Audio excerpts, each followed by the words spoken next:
সরকারি জমি দখলে নিয়ে বৈষম্য বিরোধী ৩ শিক্ষার্থীর রেস্তোরাঁ।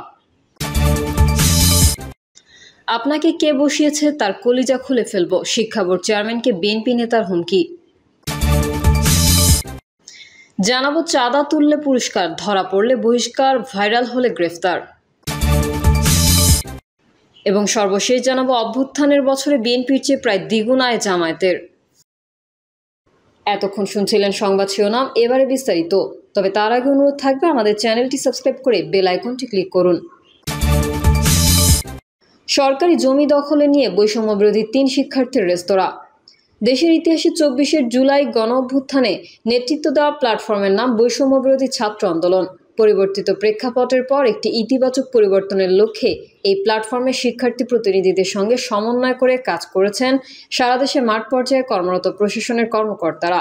এই প্ল্যাটফর্মের তরুণ শিক্ষার্থীদের লক্ষ্য ঘুষ, দুর্নীতি, চাঁদাবাজ, সন্ত্রাস, দখলদার মুক্ত নতুন বাংলাদেশ বিনির্মাণ।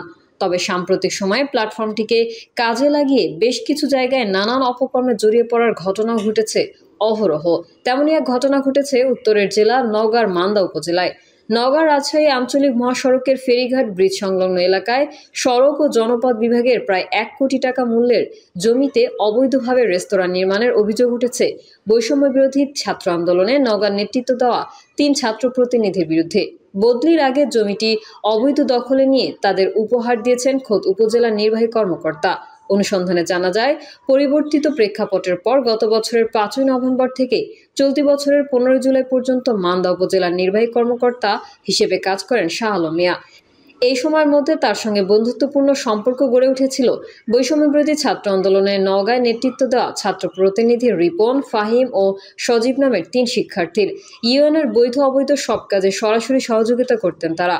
বিনিময়ে বদলির আগে তাদের উপহার হিসেবে সড়ক বিভাগের কোটি টাকা মূল্যের জমি অবৈধ দখলে নিয়ে উপহার হিসেবে দেন ইউএনও। এরপর ওই জমিতে একটি রেস্তোরাঁ তৈরি করেন ওই ৩ যুবক। মান্দা রিভার কোর্ট হিসেবে যারা নামকরণ করেন ইউএনও শাহ আলম মিয়া।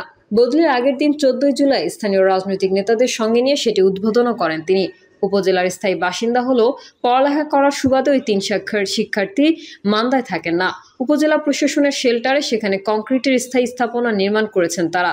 এই সময়ে কেউ বাধা দিতে গেলে তাদের পুলিশি হয়রানি সহ নানা ধরনের ভয়ভীতি দেখানোর পাশাপাশি বলা হয়েছে এটি তারা সড়ক বিভাগ থেকে ১০০ বছরের জন্য লিজ নিয়েছেন। সড়কের একটি অংশ কেটে ওই রেস্তোরাঁয় নামার রাস্তাও করেছেন তারা। উদ্বোধনী নাম ফলক, নিজের পরিকল্পনা ও ভাবনার বিষয়টি উল্লেখ করে উদ্বোধক হিসেবে জেলা প্রশাসক মোহাম্মদ আব্দুল আওয়ালের নাম উল্লেখ করান শাহ আলম মিয়া। স্থানীয়দের অভিযোগ, উপজেলার স্থায়ী বাসিন্দা হলেও পড়ালেখা করার সুবাদে ওই ৩ শিক্ষার্থী মান্দায় থাকেন না। উপজেলা প্রশাসনের শেল্টারে সেখানে কংক্রিটের স্থায়ী স্থাপনা নির্মাণ করেছেন তারা। ওই সময় কেউ বাধা দিতে গেলে তাদের পুলিশি হয়রানি সহ নানা ধরনের ভয়ভীতি দেখানোর পাশাপাশি বলা হয়েছে এটি তারা সড়ক বিভাগ থেকে ১০০ বছরের জন্য লিজ নিয়েছেন। সড়কের একটি অংশ কেটে ওই রেস্তোরাঁয় নামার রাস্তাও করেছেন তারা। সড়ক বিভাগের জমিতে রেস্তোরাঁ নির্মাণের বিষয়ে কথা বলতে বৈষম্য বিরোধী ছাত্র আন্দোলনের শিক্ষার্থী প্রতিনিধি ফাহিম রহমানের সঙ্গে ফোনে যোগাযোগ করা হলে তিনি বলেন, জায়গাটিতে অবৈধভাবে রেস্তোরাঁ নির্মাণের অভিযোগটি সঠিক নয়। জমিটি লিজ নেওয়ার উদ্দেশ্যে সড়ক ও জনপথ বিভাগে চলতি বছরের এপ্রিলে একটি আবেদন করেছিলাম। লিজ নেওয়ার প্রক্রিয়াটি অনেকটা এগিয়েছে। এই কাজে সার্বিক পরামর্শ দিয়ে আমাদের সহযোগিতা করেছেন সাবেক ইউএনও শাহ আলম মিয়া। আরেক প্রতিনিধি শিক্ষার্থী রিপন জাগো নিউজকে বলেন, সড়ক বিভাগের জমিতে স্থায়ী কোনো স্থাপনা নির্মাণ করা হয়নি, শুধু কংক্রিটের স্থাপনা নির্মাণ করার উপরে টিন শেড দিয়ে আপাতত রেস্তোরাঁর কার্যক্রম চালানো হচ্ছে। জায়গাটি ব্যবহারের ক্ষেত্রে কখনো কোনো দপ্তরে আমরা বৈষম্য বিরোধী ছাত্র আন্দোলনের প্ল্যাটফর্মের পরিচয় ব্যবহার করিনি। তিনি বলেন, বৈষম্য বিরোধী ছাত্র আন্দোলন একটি অরাজনৈতিক সংগঠন। আমরা দখলদার, চাঁদাবাজদের দমনে অন্তর্বর্তী সরকারের প্রেসার গ্রুপ হিসেবে কাজ করছি। ৩ ছাত্র প্রতিনিধির বিরুদ্ধে ওঠা অভিযোগটি খতিয়ে দেখা হোক, সত্যতা পাওয়া গেলে আইনগত ব্যবস্থা নেওয়ার দাবি জানাই। চাঁদা তুললে পুরস্কার, ধরা পড়লে বহিষ্কার ও ভাইরাল হলে গ্রেফতার। চাঁদা তুললে পুরস্কার, ধরা পড়লে বহিষ্কার ও ভাইরাল হলে গ্রেফতার, এই নীতিতে বিএনপি চলছে বলে অভিযোগ করেছেন ইসলামী আন্দোলন বাংলাদেশের সিনিয়র নায়েবে আমির মুফতি সৈয়দ মোহাম্মদ ফয়জুল করিম। মঙ্গলবার বিকেলে কিশোরগঞ্জের আজিমউদ্দিন উচ্চ বিদ্যালয়ের মাঠে আয়োজিত এক গণসমাবেশে দেওয়া বক্তব্যে এই অভিযোগ করেন তিনি। রাষ্ট্র সংস্কার, গণহত্যার বিচার ও সংখ্যানুপাতিক নির্পদ্ধতির নির্বাচনের দাবিতে এই গণসমাবেশের আয়োজন করে কিশোরগঞ্জ জেলা ইসলামী আন্দোলন। এতে দলটির কেন্দ্রীয় সিনিয়র নায়েবে আমির প্রধান অতিথি ছিলেন। মুফতি সৈয়দ মোহাম্মদ ফয়জুল করিম বলেন, আগামী ত্রয়োদশ জাতীয় সংসদ নির্বাচন হতে হবে পিআর পদ্ধতিতে। কারণ দেশের ৭১% মানুষ পেয়ার পদ্ধতিতে নির্বাচন চায়। আগামী নির্বাচনে ইসলামের পক্ষে একটি ভোট বাক্স থাকবে। ইসলামের পক্ষের সবাই ওই বাক্সে ভোট দেবে। গণসমাবেশে ফয়জুল করিম বিএনপির তীব্র সমালোচনা করে বলেন, বিএনপি আজ সারা দেশে লুটপাটের রাজত্ব কায়েম করেছে। তারা সিলেটের শত শত কোটি টাকার সাদা পাথর লুট করে নিয়ে যাচ্ছে। তারা চাঁদাবাজি ও লুটপাটের রাজত্ব কায়েম করতে কেবল যেনতেন নির্বাচন চাচ্ছে। তারা দেশে আরেক ফ্যাসিবাদী ব্যবস্থা চাপাতে চায়। চাঁদা তুললে পুরস্কার, ধরা পড়লে বহিষ্কার ও ভাইরাল হলে গ্রেফতার, এই নীতি নিয়ে চলছে। আগামী জাতীয় নির্বাচন প্রসঙ্গে মুফতি সৈয়দ মোহাম্মদ ফয়জুল করিম আরও বলেন, জুলাই অভ্যুত্থান কেবল নির্বাচনের জন্য হয়নি। আমরা সংস্কার, অপরাধীদের বিচার ও পিয়ার পদ্ধতিতে নির্বাচন চাই। পিয়ার পদ্ধতিতে নির্বাচন হলে সব দল সংসদে যেতে পারবে। কাজেই পিয়ার পদ্ধতির বিকল্প নাই। গণসমাবেশে সভাপতিত্ব করেন দলের কিশোরগঞ্জ জেলা সভাপতি মাওলানা আলমগীর হোসেন তালুকদার। এতে আরও বক্তব্য দেন ময়মনসিংহ বিভাগের সাংগঠনিক সম্পাদক রুহুল আমিন, ফরিদপুরের সাংগঠনিক সম্পাদক আরিফুল ইসলাম, আজিজুর রহমান, জার্মানি সহ কেন্দ্রীয় ও স্থানীয় নেতারা। আপনাকে কে বসিয়েছে তার কলিজা খুলে ফেলব, শিক্ষা বোর্ড চেয়ারম্যানকে বিএনপি নেতার হুমকি। কুমিল্লা জেলা প্রশাসক মোহাম্মদ আমিরুল কায়সার এবং কুমিল্লা মাধ্যমিক ও উচ্চ মাধ্যমিক শিক্ষা বোর্ডের চেয়ারম্যান মোহাম্মদ শামসুল আলমকে অকথ্য ভাষায় গালিগালাজ ও হুমকি দেওয়ার অভিযোগ উঠেছে কুমিল্লা 10 আসনের সাবেক সংসদ সদস্য ও বিএনপি উপজেলা কমিটির সদস্য আব্দুল গফুর ভূঁইয়ার বিরুদ্ধে।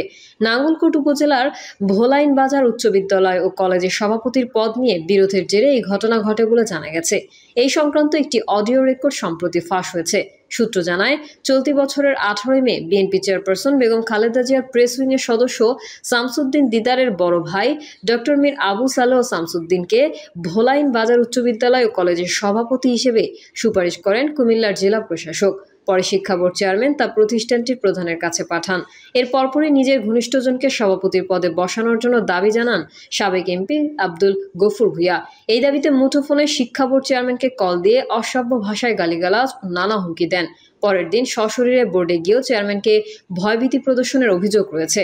ফাঁস হওয়া অডিও রেকর্ডে শোনা যায়, উত্তেজিত কণ্ঠে গফুর ভূঁইয়া বোর্ড চেয়ারম্যানকে বলেন, আপনার কত বড় কলিজা হয়েছে আমি দেখে নেব। আপনাকে কে বসিয়েছে তার কলিজা খুলে ফেলবো। আপনার কলিজাও খুলে ফেলবো। বেয়াদবিরও একটি সীমা আছে। তিনি আরো বলেন, আপনি এটা সুন্দরভাবে না করলে আপনার ক্ষতি হবে। আমি আপনাকে দেখে নেব। আমি টোকাই না, আইন জানি। কুত্তার বাচ্চা ডিসি, শুয়োরের বাচ্চা। জানা গেছে, ঘটনার পর বোর্ড চেয়ারম্যানের বিশেষ অনুরোধে ডক্টর মীর আবু সালেহ শামসুদ্দিন সভাপতির পদ থেকে অব্যাহতি নেন। কুমিল্লার জেলা প্রশাসক মোহাম্মদ আমিরুল কায়সার বলেন, আমার সঙ্গে সাবেক এমপির কোনো কথা হয়নি। ওনার সঙ্গে বোর্ড চেয়ারম্যান কথা হয়েছে, হয়তো ওনাকে গালিগালাজ করেছেন। এ বিষয়ে শিক্ষা বোর্ড চেয়ারম্যান শামসুল আলম বলেন, এ বিষয়ে আমি কোনো মন্তব্য করতে চাই না। বিএনপি চেয়ারপারসনের প্রেস উইংয়ের সদস্য শামসুদ্দিন দিদার বলেন, এই লোক প্রশাসনের লোকজনকে ক্ষমতার অপব্যবহার করে হেনস্থা ও হুমকি দেন। তিনি এলাকার আওয়ামী পুনর্বাসনেরও দায়িত্ব নিয়েছেন। অভিযোগের বিষয়ে আব্দুল গফুর ভূঁইয়া বলেন, এগুলো আমার বিরুদ্ধে মিথ্যা অপপ্রচার। এ বিষয়ে আমি আর কিছু বলতে চাই না। প্রিয় দর্শক, এই ছিল এখনকার সর্বশেষ সংবাদ। আপডেট সহ সংবাদ পেতে চ্যানেলটি সাবস্ক্রাইব করে বেল আইকনটি ক্লিক করুন। কমেন্টে আপনার মতামত জানিয়ে আমাদের সাথেই থাকুন। ধন্যবাদ সবাইকে। আল্লাহ হাফেজ।